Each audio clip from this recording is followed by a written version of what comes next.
We are here at the mining investment event in Quebec City, and I am joined now by Nick Horsley, CEO of Highview Resources. Highview is advancing exploration projects in one of British Columbia's most active mining regions. So Nick, thank you so much for being with us and sharing us a little bit about Highview. Thanks for having me. So let's start off with the Toodoggone District, which continues to attract significant attention from investors and major exploration companies. So what initially drew you and Highview to this region, and why do you believe it remains one of the most exciting regions in Canada?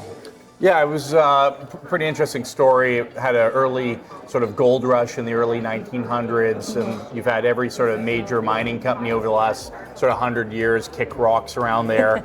What got it really exciting again was a company called Thesis Gold, which formerly was called Benchmark, had started working on this Lawyers Gold project, and they put together several million ounces, and now they're quite advanced and moving toward feasibility. And then recently, Bob Dickinson's Amark made a major porphyry discovery, which really kind of opened up the whole area. So I was fortunate to be there prospecting about 4 years ago, sort of staking properties and selling them, and then kind of really decided I wanted to focus on it. So I bought all those properties back and ended up doing a deal with Highview, and now we're the 5th largest landholder in the area. So very exciting. So for investors that may be hearing about Highview for the first time, tell us about your key projects and what is exciting about them. Sure, great. Yeah, we've got 3, I'd say maybe 4 now really great targets. So what we're really looking for is porphyries in the area. We've got the Lawyers East, which is 4 kilometers from the Aurora discovery. Okay. We've got the Borealis, which is just sort of west of the Kemess mine owned by Centerra, and that's another porphyry target.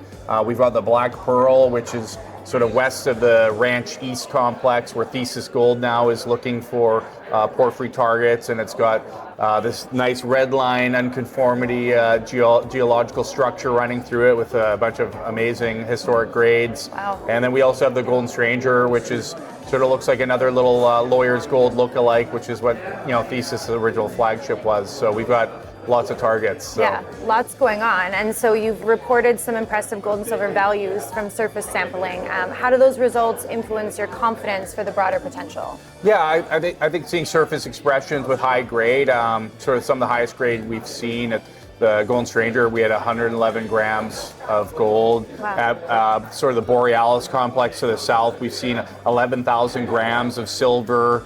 At Black Pearl, the area, we've seen 12% copper.